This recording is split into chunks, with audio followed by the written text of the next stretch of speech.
नमस्कार दोस्तों, मैं अंकुर उपाध्याय स्वागत करता हूं आप सभी का एक बार फिर से अपनी नई वीडियो में। दोस्तों, आईटी स्टॉक्स इस समय सबसे ज़्यादा लाइमलाइट में है। मैं आपको बताना चाहूँगा आईटी में बहुत भारी गिरावट देखी हम सभी ने, नो डाउट, लेकिन अभी रिसेंटली रिकवरी भी बहुत अच्छी आई है। पहले रिकवरी की ही बात करेंगे, फिर आगे बात करता हूँ। आईटी में जो ड्रॉप आया है, कहाँ से आया है, कितना आया है, इसको डिस्कस करके फायदा नहीं है, टेंशन में आने वाली बात है। लेकिन रिकवरी कितनी आई है ये डिस्कस करना जरूरी है। रिकवरी आई है निफ्टी आईटी इंडेक्स में। एग्जैक्टली मैं आपको बताता हूं, लो लगाया था 1 जुलाई को 25,700 का, वहां से रिकवरी आई है और अभी जो हम लोग खड़े हैं 29,230 पे खड़े हैं। 25,700 से 29,230 पे, यानी ऑलमोस्ट 3,500 पॉइंट्स की रिकवरी आप कह सकते हो आ चुकी है। ठीक है, बहुत ही बढ़िया रिकवरी है, 10% से ज्यादा की है ये स्ट्रक्चर। लेकिन अभी भी ये संकेत नहीं देता है कि हम करेक्शन फेज को कंप्लीट कर चुके हैं। क्यों? क्योंकि अभी ये लोअर लोस की फॉर्मेशन में है। फॉर एग्जांपल, आईटी इंडेक्स में बहुत पहले से गिरावट चल रही है, वो डिस्कस करूंगा तो वीडियो बिना बात स्ट्रेच हो जाएगी, इसलिए मैं प्रीवियस 2 आपको लोअर लोस बताता हूं। सबसे पहले हम लोगों ने अप्रैल 20 के आसपास हाई दिखाया करीब आईटी इंडेक्स पे 32,000 का, और लो दिखाया हमने एग्जैक्टली बताऊंगा 14 मई को 27,080 का। ठीक है, रिकवरी आई। रिकवरी में हम लोगों ने हाई दिखाया 2 जून को 31,300 का। पहले 32,000 का था, अब 31,300 है, यानी लोअर हाई लगा, हायर हाई नहीं लगा। फिर गिरे और लो लगाया हम लोगों ने, अभी जो मैंने आपको बताया था 25,300 का, 25,700 का, माफ कीजिएगा, 1 जुलाई को। पहले कितना था? पहले लो आपका जो था एग्जैक्टली था 27,080 का, अब 25,700, यानी लोअर लो। और अभी हम रिकवर हो रहे हैं। तो जब हम रिकवरी में प्रीवियस हाई को ब्रेक करेंगे जो कि था 31,300 का, तो हम ये लोअर लोस की फॉर्मेशन से बाहर आएंगे। ठीक है, 31,300 याद रखिएगा। अभी हम 29,230 पे हैं, तो यहां से 2,000 पॉइंट के बाद हम ये समझेंगे कि हमने जो गिरावट दिखानी थी वो गिरावट खत्म हुई, या फिर लोअर लोस की फॉर्मेशन से हम बाहर आ गए हैं। ये होगा पहला साइन तेजी का। 31,300 नोट कर लीजिएगा, ये लॉन्ग टर्म की बात चल रही है। दूसरी बात अगर आप देखें तो दूसरी बात ये है, आईटी का रिजल्ट कार्ड, जो रिपोर्ट कार्ड है अभी तक का, उसमें जो नतीजे आए हैं उसमें मैक्सिमम नतीजे आपको या तो न्यूट्रल या अच्छे लगे होंगे, डिसअपॉइंटमेंट नहीं मिली आपको।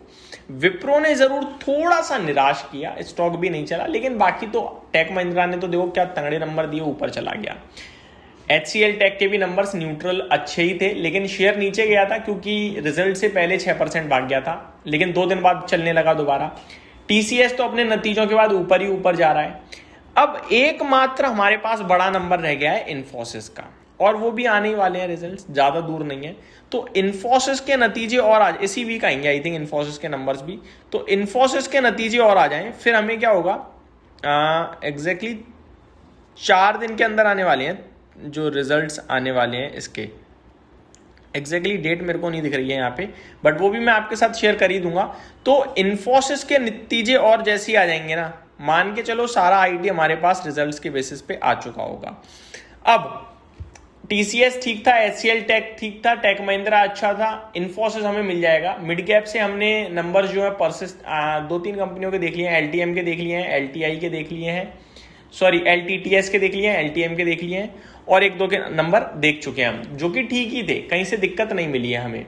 तो मेरा मानना ये है कि रिजल्ट्स के बेसिस पे अभी तक थम्स अप है, और टेक्निकल बेसिस पे अभी थम्स अप आना रह गया है, क्योंकि देखो ऐसे है पैटर्न, ये फिर ये फिर ये फिर ये।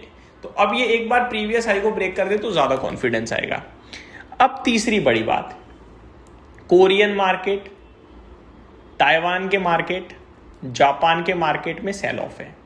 ये सेल ऑफ इसलिए है क्योंकि AI और सेमीकंडक्टर रिलेटेड स्टॉक्स में सेलिंग आ रही है। अब अगर वहां पे इन स्टॉक्स में सेलिंग आएगी तो ये पैसा रोटेट होगा, ये पैसा रोटेट होके भारत आने के चांसेस काफी हाई हैं। अगर भारत आते हैं तो FIIs के फेवरेट शेयर्स यही हैं, IT, बैंक्स, यहां पैसा सबसे पहले आता है। तो अगर आया तो फिर इनकी चांदी हो सकती है। चौथी बड़ी बात, वैल्यूएशंस। जिस भाव पे आईटी कंपनियां है ना, ये अपने अर्निंग्स की वजह से नहीं है, ये वैल्यूएशंस की वजह से है। टीसीएस जैसी दिग्गज कंपनी का वैल्यूएशन मैं आपको बताना चाहूंगा इस समय 15 का पीई है, 15 का पीई टीसीएस। मैं आपको बताऊं टीसीएस एक समय पे 36 के पीई पे ट्रेड करता था, नॉर्मली 32 के पीई पे। मैं अगर 30 का पीई भी दे दूं ना इसे आज की डेट में, तो इसका भाव हो जाएगा 4500 रुपए। 4500 रुपए केवल वैल्यूएशन पुराने आने से हो जाएगा, जो कि लाइफ हाई हो जाएगा ऑलमोस्ट 4500 रुपए का। ठीक है, तो ये आपको समझ में आना चाहिए कि अर्निंग्स इतनी प्रॉब्लम का विषय नहीं रही, विषय वैल्यूएशन रहे हैं। और वैल्यूएशन इसलिए रहे हैं क्योंकि अर्निंग्स को लेकर आगे दिक्कत हो सकती है ऐसा बाजार मान रहा है, लेकिन हो नहीं रही है। 1.5 साल से सेम बात चल रही है कि आगे दिक्कत होगी, आगे दिक्कत होगी, लेकिन अभी तक तो नहीं हुई। हर एक आईटी कंपनी अपने नतीजों में क्लियर कट बोल रही है एआई से अच्छी ग्रोथ आ रही है, अच्छी ग्रोथ आ रही है। तो मेरा मानना यह है कि कॉन्ट्रा प्ले करने के लिए अब 2000 पॉइंट और छोड़ेंगे हम आईटी इंडेक्स में, 31,300 के बाद करेंगे। और दूसरी बात, जिन पे है वो बेचेंगे नहीं, वेट करेंगे। यही समाप्त करता हूं इस वीडियो को। उम्मीद करता हूं जानकारी पसंद आई होगी। Thank you so much for watching this video. Have a great day guys.